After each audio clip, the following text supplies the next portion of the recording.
if we want our f of x to be x squared plus 2, let's try that again,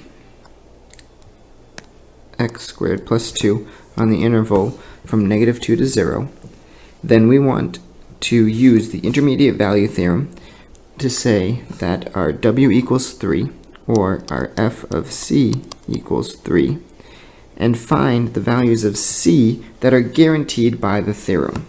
So if we remember, intermediate value theorem states that f of a is less than to f of c is less than to f of b, or f of b is less than our f of c is less than our f of a, then there exists a c that is between our a and our b, between our a and our b. So what does this look like in a graph? If we graph our function, give little hats on these things.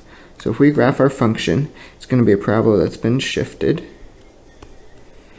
and we have our f of a and our f of b. So our a is going to be, so we have the interval -2, 0, and that's going to be our a and b.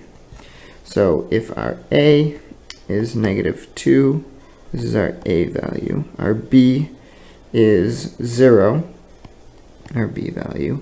Then our f of a is going to be whatever function value -2. So what is f of a? F of a is equal to -2 squared plus 2, which equals 6. So if we plot that, 1, 2, 3, 4, 5, 6, we have like 6 up here.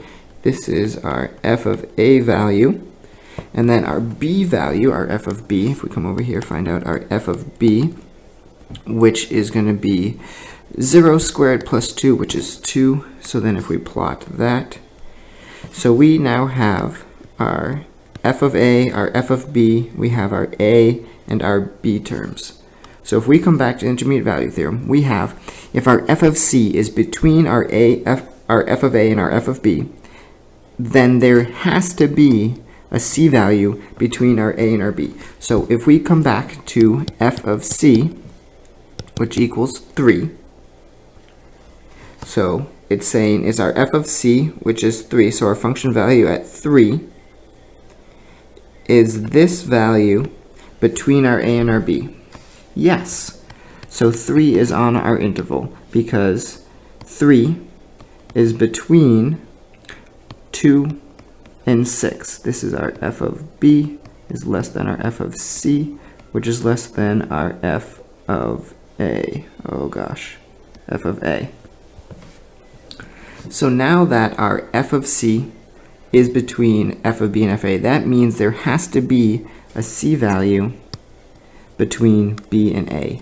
So if we draw out our function here, so f of c is equal to 3, that means c squared plus 2 is equal to 3, so c squared plus 2 is equal to 3, so c squared is equal to 1, c is equal to square root of 1, so c is equal to -1, 1.